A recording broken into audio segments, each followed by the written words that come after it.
I will be presenting a very interesting integral property. It's something which many students are never introduced to. I am Mr. Ish. Thank you for joining me. The property goes like this.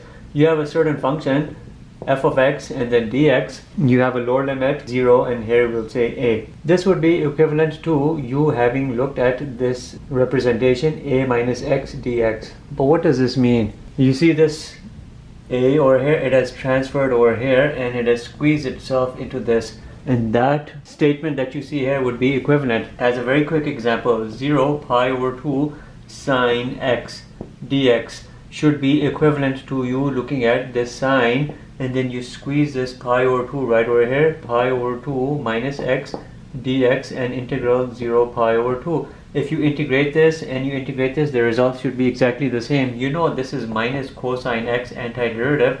You're looking at a pi over 2 and a 0. You'll have a minus cosine of a pi over 2 which is a 0, minus 1, and your end result here is 1. Look right over here, the cofunction identity comes in here. You're looking at 0 pi over 2 cosine x dx.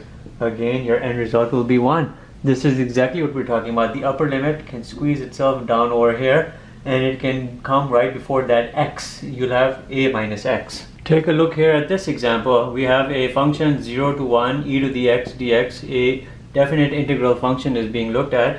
It would be equivalent to you if you looked at it in that form, 0 to 1 e exponent a minus x, which would be 1 minus x dx. And you would integrate that, you would integrate this, the results would be the same. If you integrate this, the antiderivative e to the x, 1 and a 0, you're looking here at e minus 1. That's your end result. Now look right here, you do u substitution. U is equal to 1 minus x, du is equal to minus dx, and dx is equal to minus du. u1 and u2, you can do that, everything with regards to this. 1 minus 0, 1, 1 minus 1 is a 0, everything becomes this. 1, 0, e to the u, du. You can hit everything with a minus and flip the limits around. It will be a 0, 1, e to the u, du. When you integrate this, you'll have e to the u, upper limit 1 and a lower limit 0, which would be a e minus 1. End results are exactly the same. So this integral property works, especially for like composite like functions. But let me show you why it works. When you look at this left hand side, it's no-brainer. You're looking at an antiderivative f of x and from a and a 0. When you integrate it, you have f of a minus f of 0. So that's the end result from there. When you look right over here, you have to do a u substitution. U is equal to a minus x, du is equal to minus dx. You can say dx is equal to minus du.